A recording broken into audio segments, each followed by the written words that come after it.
120 ಕೋಟಿಗೆ ಟಾಕ್ಸಿಕ್ ಸಿನಿಮಾವನ್ನ ಕೊಂಡ್ಕೊಂಡಿದೀವಿ. ವಿದೇಶಿ ಮೀಡಿಯಾಗಳಲ್ಲಿಯೂ ಕೂಡ ಎಲ್ಲ ನೋಡಿದ್ವಿ ಈಗ ಟಾಕ್ಸಿಕ್ ಸಿನಿಮಾ ಇದೆ ಅಂದ್ರೆ ಆಂಧ್ರ ಪ್ರದೇಶ ಹಾಗೆ ತೆಲಂಗಾಣ ವಿತರಣಾ ಹಕ್ಕು 120 ಕೋಟಿಗೆ ಮಾರಾಟವಾಗಿದೆ. ನಾನೇನಾದ್ರೂ ನಿಮಗೆ ಹಣ ವರ್ಗಾವಣೆ ಮಾಡಿರೋದು ಬ್ಯಾಂಕ್ ಸ್ಟೇಟ್ಮೆಂಟ್ ಏನಾದ್ರು ತೋರಿಸ್ಬೇಕಾ? ಪಾಸಿಟಿವ್ ಇದ್ದಿದ್ದ ಕಡೆ ನೆಗೆಟಿವ್ ಕೂಡ ಇದ್ದೇ ಇರುತ್ತೆ. ಆತ್ಮೀಯ ಕನ್ನಡ ಪಿಕ್ಚರ್ ವೀಕ್ಷಕರಿಗೆ ನಮಸ್ಕಾರ, ನಾನು ಪಲ್ಲವಿ ರಾಜ್.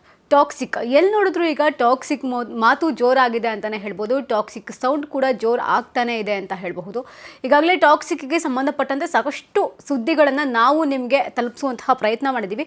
ಹಾಗೆ ರೀಸೆಂಟಾಗಿ ತೆಲಂಗಾಣ ಹಾಗೆ ಆಂಧ್ರ ಪ್ರದೇಶದ ಶ್ರೀ ವೆಂಕಟೇಶ್ವರ ನಿರ್ಮಾಣ ಸಂಸ್ಥೆ ಬಹುದೊಡ್ಡ ಸಂಸ್ಥೆ ಇದು. ಈ ಸಂಸ್ಥೆ ನಮ್ಮ ಟಾಕ್ಸಿಕ್ ಸಿನಿಮಾವನ್ನು ಡೀಲ್ ಮಾಡಿಕೊಂಡಿದೆ. ಅದು ಕೂಡ 120 crore ರುಪೀಸ್ಗೆ ಅನ್ನುವಂಥದ್ದು ಒಂದು ಸುದ್ದಿಯಾಗಿತ್ತು.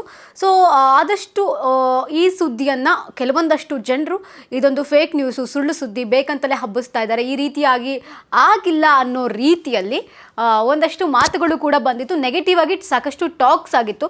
ಸೊ ಇದೇ ವಿಚಾರಕ್ಕೆ ಸಂಬಂಧಪಟ್ಟಂತೆ ಆ ಸಂಸ್ಥೆಯವರೇ ಈ ವಿಚಾರಕ್ಕೆ ಒಂದು ಕ್ಲಾರಿಟಿಯನ್ನು ಕೊಟ್ಟಿದ್ದಾರೆ ಅಂತಲೇ ಹೇಳ್ಬೋದು. ಅಂದರೆ ಈ ಸುದ್ದಿ ಯಾವುದೇ ರೀತಿಯ ವದಂತಿ ಅಲ್ಲ, ಇದು ನಿಜವಾಗಿರುವಂತಹ ಸತ್ಯವಾದಂತಹ ಸುದ್ದಿನೇ. ನಾವು 120 ಕೋಟಿಗೆ ಟಾಕ್ಸಿಕ್ ಸಿನಿಮಾವನ್ನು ಕೊಂಡ್ಕೊಂಡಿದ್ದೀವಿ ಅನ್ನೋ ರೀತಿಯಲ್ಲಿ ಈ ಸುದ್ದಿಗೆ ಒಂದು ಬ್ರೇಕನ್ನು ಒಂದು ಕೌಂಟರನ್ನು ಕೊಟ್ಟಿದ್ದಾರೆ. ಅಂದರೆ ನೆಗೆಟಿವ್ ಮಾತಾಡೋರಿಗೆ ಒಂದು ಬ್ರೇಕನ್ನು ಕೂಡ ಕೊಟ್ಟಿದ್ದಾರೆ. ಈಗಾಗಲೇ ಟಾಕ್ಸಿಕ್ ಸಿನಿಮಾ ಸಿಕ್ಕಾಪಟ್ಟೆ ಸೌಂಡ್ ಮಾಡ್ತಾ ಇದೆ. ಒಂದು ನಮ್ಮ ದೇಶದಲ್ಲಿ ಹಾಗೆ ವಿದೇಶಗಳಲ್ಲಿಯೂ ಕೂಡ ವಿದೇಶಿ ಮೀಡಿಯಾಗಳಲ್ಲಿಯೂ ಕೂಡ ಎಲ್ಲ ನೋಡಿದ್ವಿ ಈಗ ಟಾಕ್ಸಿಕ್ ಸಿನಿಮಾ ಅದೇ ಸುದ್ದಿ ಆಗಿರುವಂಥದ್ದು. ಸೊ ಈ ಎಲ್ಲ ವದಂತಿಗಳಿಗೂ ಸಂಬಂಧಪಟ್ಟಂತೆ ದಿಲ್ ರಾಜು ಅವರು ಪ್ರತಿಕ್ರಿಯೆಯನ್ನು ಕೂಡ ನೀಡಿದ್ದಾರೆ, ಮೀಡಿಯಾ ಮುಂದೆ ಮಾತಾಡಿದ್ದಾರೆ. ಟಾಕ್ಸಿಕ್ ಚಿತ್ರದ ತೆಲುಗು ರಾಜ್ಯಗಳು ಅಂತಂದರೆ ಆಂಧ್ರ ಪ್ರದೇಶ ಹಾಗೆ ತೆಲಂಗಾಣ ವಿತರಣಾ ಹಕ್ಕು 120 ಕೋಟಿಗೆ ಮಾರಾಟವಾಗಿದೆ ಅನ್ನುವಂತಹ ವಿಚಾರವನ್ನು ಕೂಡ ಅವರು ಕೂಡ ಇಲ್ಲಿ ಹೇಳಿದ್ದಾರೆ. ಹಾಗೆಯೇ ನಿಮ್ಮೆಲ್ಲರಿಗೂ ಕೂಡ ಈ ಒಂದು ಸುದ್ದಿ ಅನುಮಾನದಿಂದ ಕೂಡಿರುತ್ತೆ, ಅನುಮಾನ ತುಂಬಿರುತ್ತೆ.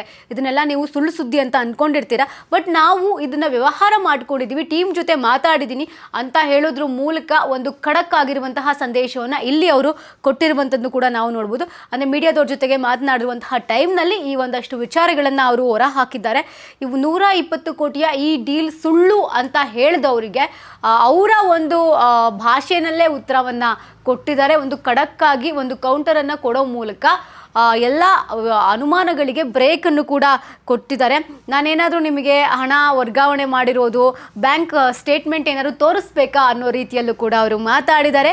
ಅದನ್ನು ಕೂಡ ಚಾಲೆಂಜ್ ಕೂಡ ಮಾಡಿದ್ದಾರೆ. ಅದು ಮಾಡಬೇಕು ಅಂದರೆ ಹೇಳಿ, ನಾನು ಮಾಡ್ತೀನಿ ಅನ್ನೋ ರೀತಿಯಲ್ಲೂ ಕೂಡ ಹೇಳಿದ್ದಾರೆ. ಈ ಒಂದಷ್ಟು ವಿಚಾರಗಳು ಕೂಡ ಸೋಷಿಯಲ್ ಮೀಡಿಯಾದಲ್ಲಿ ಸಿಕ್ಕಾಪಟ್ಟೆ ವೈರಲ್ ಆಗ್ತಾ ಇದೆ. ಜೊತೆಗೆ ಈ ವ್ಯವಹಾರದ ಹಣದ ಬಗ್ಗೆ ಏನು ಒಂದಷ್ಟು ವದಂತಿಗಳು ಹರಿದಾಡ್ತಾ ಇತ್ತಲ್ಲ, ಅದಕ್ಕೆ ಸದ್ಯಕ್ಕೆ ಬ್ರೇಕ್ ಬಿದ್ದಿದೆ ಅಂತಲೇ ಹೇಳಬಹುದು. ಆ ಎಲ್ಲ ಡೌಟ್ಗಳಿಗೂ ಕೂಡ ಈಗ ಕ್ಲಾರಿಟಿ ಸಿಕ್ಕಿರುತ್ತೆ.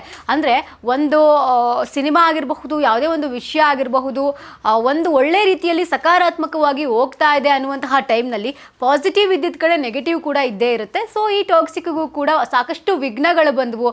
ರೀಸೆಂಟಾಗಿ ಕಂಪ್ಲೇಂಟ್ ಆಗಿತ್ತು, ಒಂದಷ್ಟು ಆರೋಪಗಳು ಕೂಡ ಆಗಿತ್ತು. ಅದೆಲ್ಲದಕ್ಕೂ ಕೂಡ ಇವಾಗ ಬ್ರೇಕ್ ಬಿದ್ದಿದ್ದು. ಏನು ಡೀಲ್ ಆಗಿತ್ತು 120 ಕೋಟಿಗೆ, ಅದನ್ನು ಅವರು ನಿಜ ಅಂತ ಹೇಳೋದ್ರ ಮೂಲಕ ಒಂದಷ್ಟು ಅನುಮಾನಗಳಿಗೆ ಬ್ರೇಕನ್ನು ಕೊಟ್ಟಿದ್ದಾರೆ ಅಂತ ಹೇಳ್ಬೋದು. ಈ ಸುದ್ದಿಗೆ ಸಂಬಂಧಪಟ್ಟಂತೆ ನಾನೇ ಕ್ಲಾರಿಟಿ ಕೊಟ್ಟಿದ್ದೀನಿ. ಆಲ್ರೆಡಿ ನಿಮಗೆ ಗೊತ್ತಾಗಿದೆ ವಿಷಯಗಳು. ಇನ್ನು ಇದನ್ನು ಫೇಕ್ ಅನ್ನುವಂಥವರಿಗೆ ಒಂದಷ್ಟು ಚಾಟಿ ಬೀಸುವ ಮೂಲಕ ಮಾತಿನಲ್ಲೇ ಈ ಒಂದು ವಿಷಯಕ್ಕೆ ಅವರು ಬ್ರೇಕನ್ನು ಕೊಟ್ಟಿದ್ದಾರೆ ಅಂತಲೇ ಹೇಳಬಹುದು.